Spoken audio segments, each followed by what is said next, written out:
Good afternoon. This is day 15 of the Trump Republican shutdown.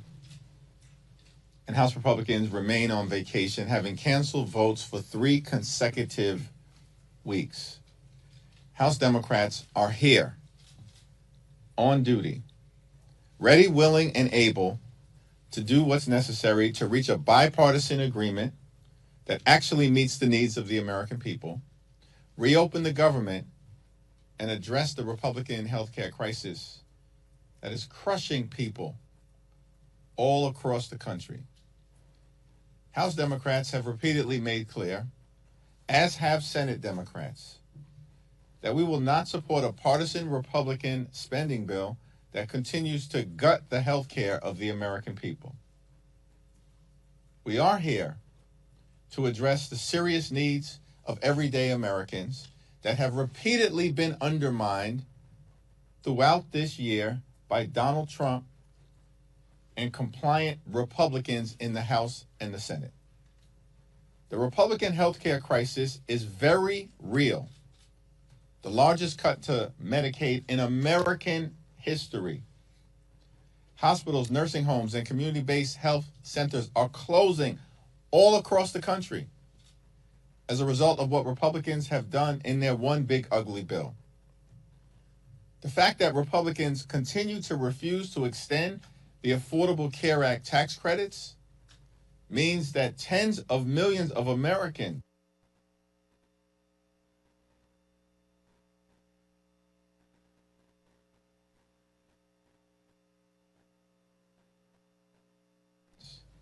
are about to experience dramatically increased premiums, copays, and deductibles that may double, triple, or quadruple, meaning many will pay thousands of dollars more per year, which will make their health care unaffordable. Republicans have also set in motion a $536 billion cut to Medicare that will occur at the end of the year if Congress doesn't act because of toxic provisions in their one big ugly bill. Medical research has effectively been halted in the United States of America. And Republicans are proposing dramatic cuts to the Centers for Disease Control and the National Institute of Health. We're witnessing an all-out Republican assault on the health care of the American people. It's unacceptable, it's unconscionable, and it's un-American. And that's why Democrats are standing up and fighting to decisively address this crisis that our Republican colleagues continue to visit on the American people. It's now my honor to yield to the distinguished whip, Catherine Clark. Thank you so much, Mr. Leader. Here we are again, another no-show week for Republicans, another week closer to the ACA open enrollment period, another week closer to a catastrophic GOP-made healthcare cliff. This is a solvable problem, but it is an urgent problem. And we need Republicans back in D.C. at the table and negotiating. And that needs to happen now. Despite what Mike Johnson says, we do not have an eternity to deal with this. Families are already finding out their premiums are about to skyrocket. Parents are realizing they cannot afford to stay insured. Let's take Shauna Verstegen. She's a mom of 2 in Wisconsin who says she is sick to her stomach because her monthly premiums are about to rise by $800 a month. That's $9,600 a year. And for what? So Republicans can cut taxes for the billionaire class at the expense of everyone else. And I mean everyone. This is not about party or ideology or geography.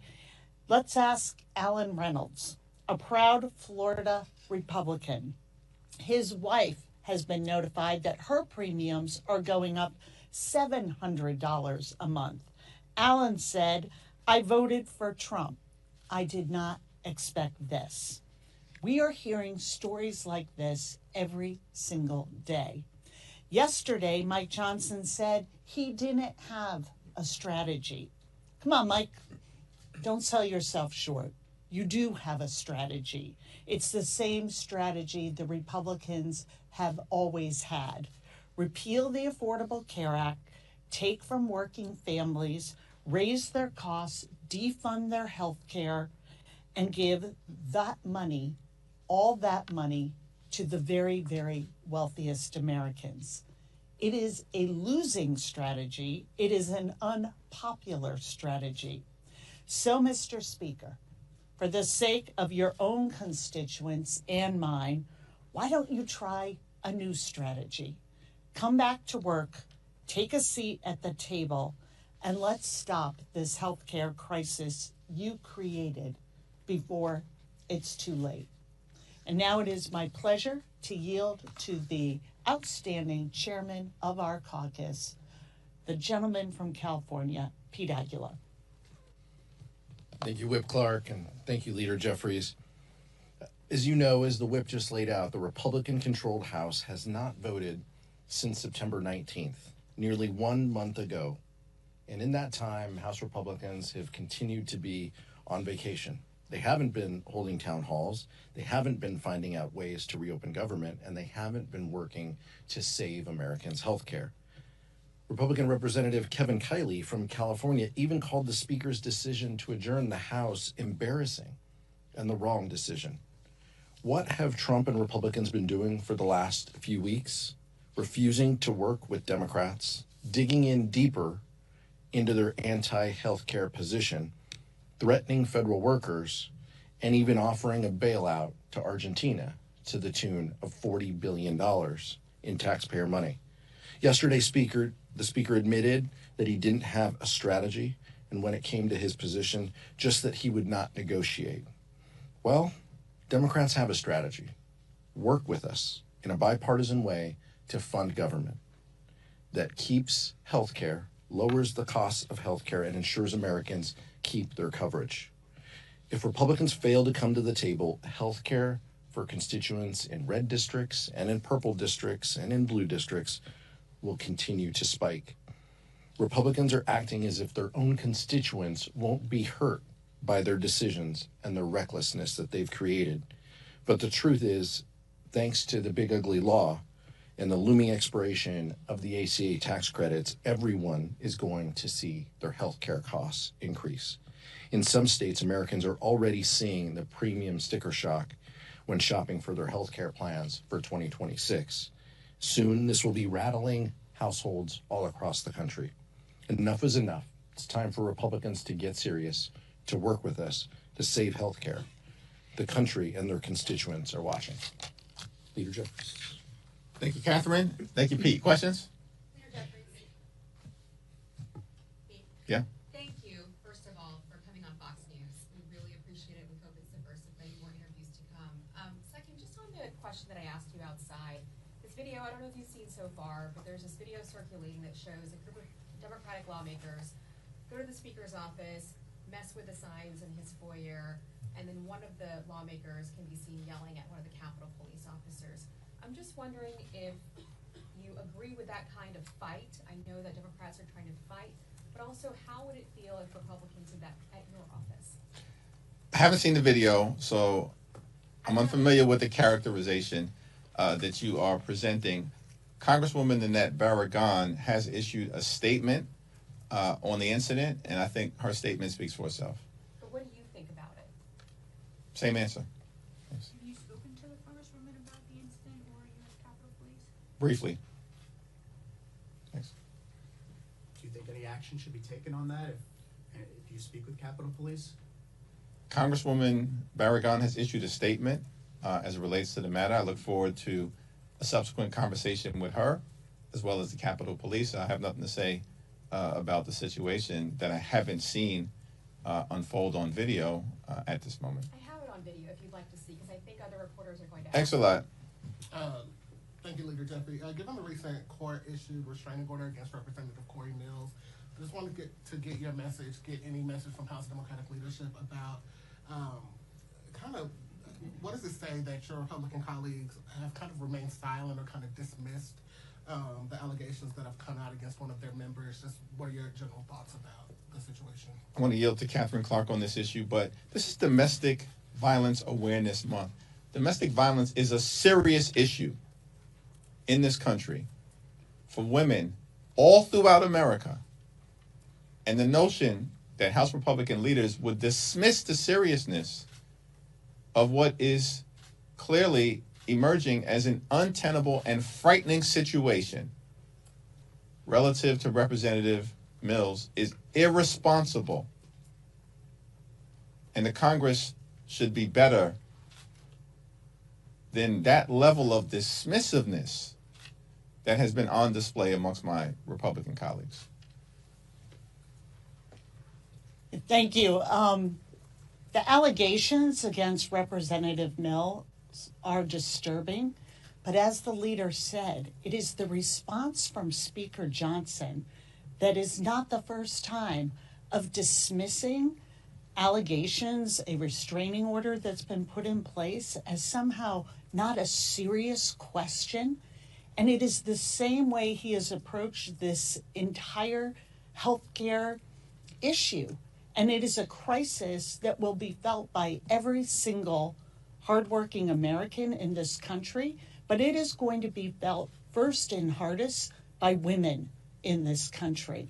And his refusal to come and even negotiate, his saying that healthcare is some sort of, ancillary issue to what we're dealing with here, his allowing government to shut down in order to say it's my way or the highway. And what we are watching happening to women is really, it is chilling to watch. If you take the fact that since the Republicans have enforced abortion bans, we have 1/3 of all the counties in this country, there's no safe place to have a baby. There is no obstetric care in 1/3 of all our counties.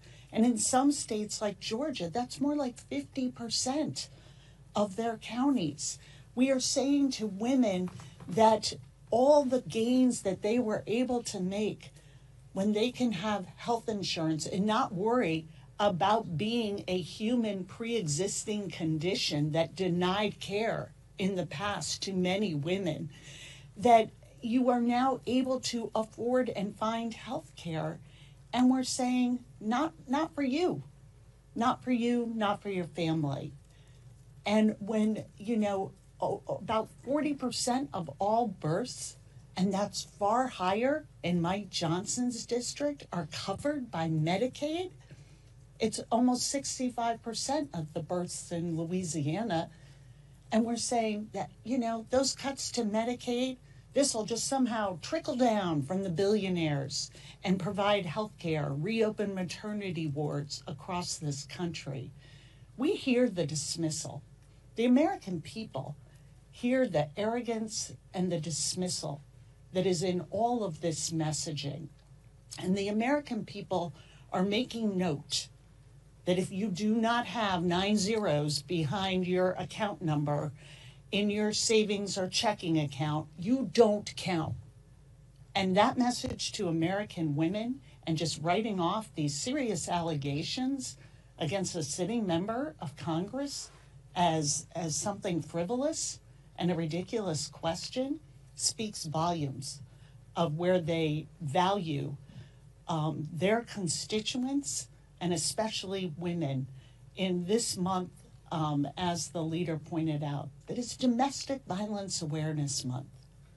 So we hear the message loud and clear, Mike Johnson. We hear it from the GOP. We don't matter, but we're going to keep showing up and do our jobs. We're going to come and fight for the American people so that they get health care and can live with security in their homes, in their communities, and know that they can afford to provide a decent life for their families. The dismissiveness that we saw on display earlier today is consistent with what Republicans did earlier this year in passing their one big ugly bill, the largest cut to Medicaid in American history, stealing food from the mouths of hungry children, women, seniors, and veterans. And all of that was done so that Republicans could provide massive tax breaks that are permanent to their billionaire donors. That's the focus of House Republicans, Senate Republicans, and the Trump administration. Hurt everyday Americans, including women, infants, and children, in order to reward their billionaire donors. That's unacceptable to us. We believe the American people find it unacceptable. And they will be held accountable. Leader Jeffries, Nick? The Trump administration is threatening even more mass firings as the shutdown goes on. Should Democrats demand these firings be reversed to end the shutdown? We believe that these firings are illegal, violate the law, and will be reversed, either congressionally or by the courts. Donald Trump and his toxic, corrupt administration have been firing federal employees since the beginning of his presidency.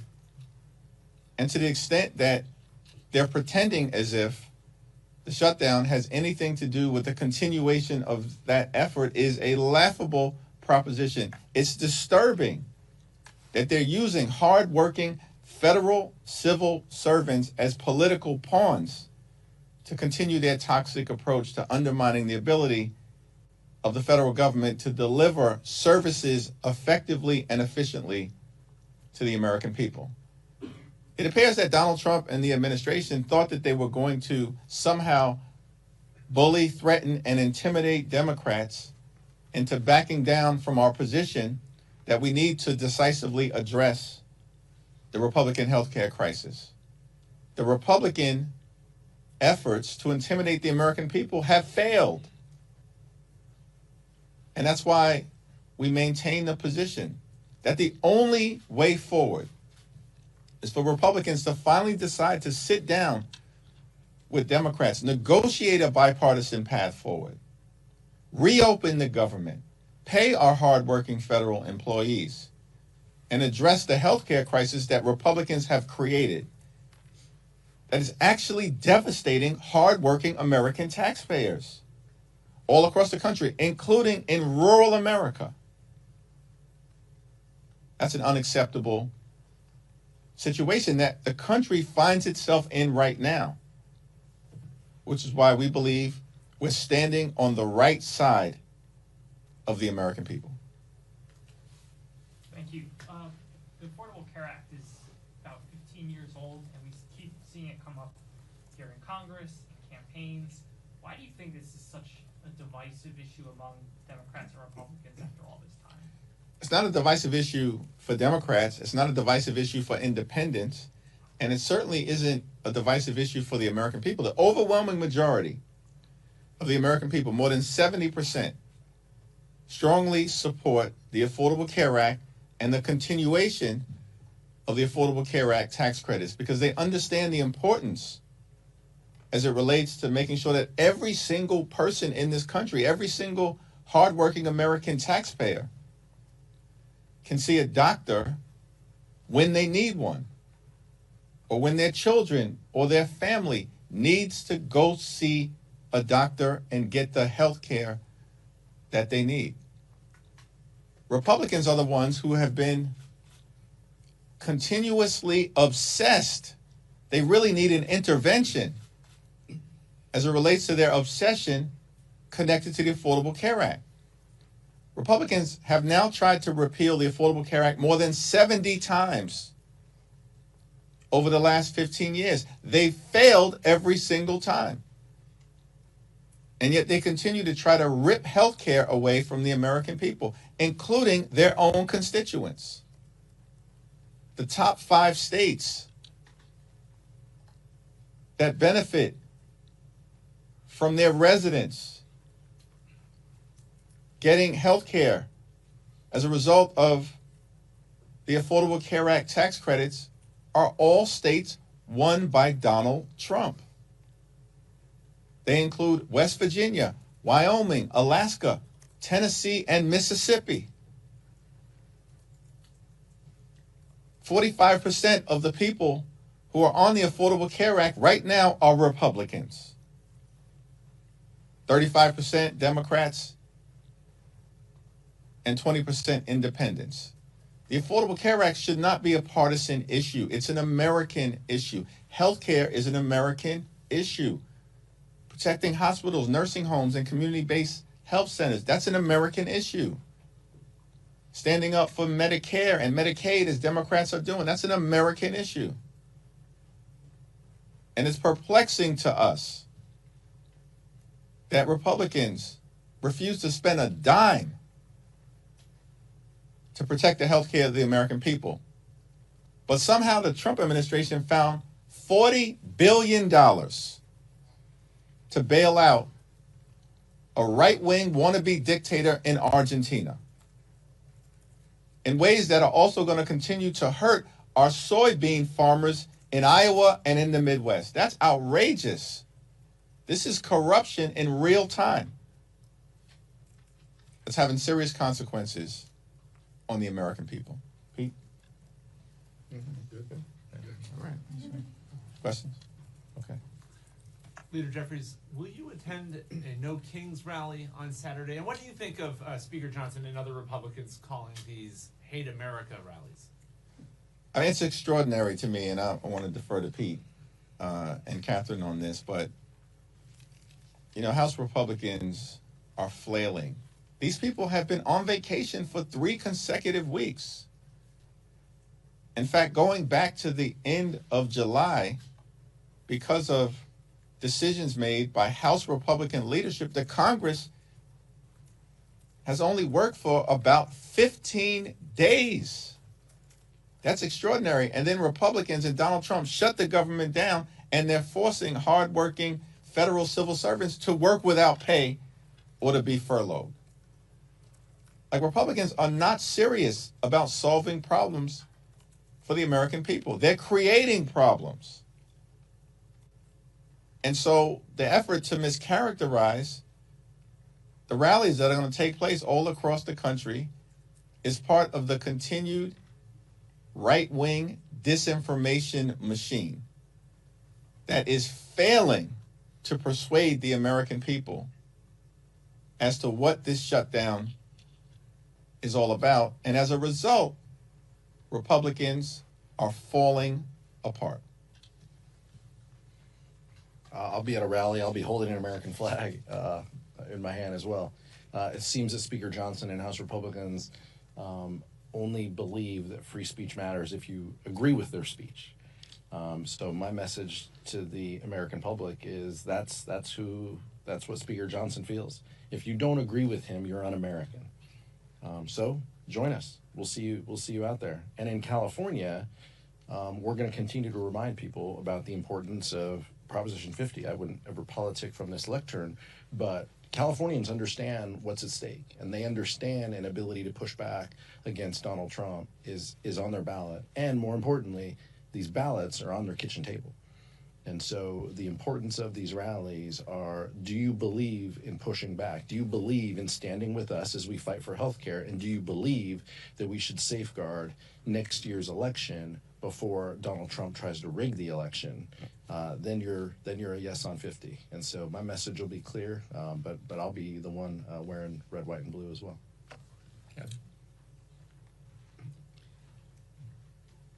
Just think about where we are, where millions of Americans are coming out to say, we elect presidents, we don't have kings. And the Republicans are like, how un-American. I mean, just how they are so blatant with their disregard for how our system works, for how our Constitution is put together, for how we are supposed to be a country that operates under the rule of law.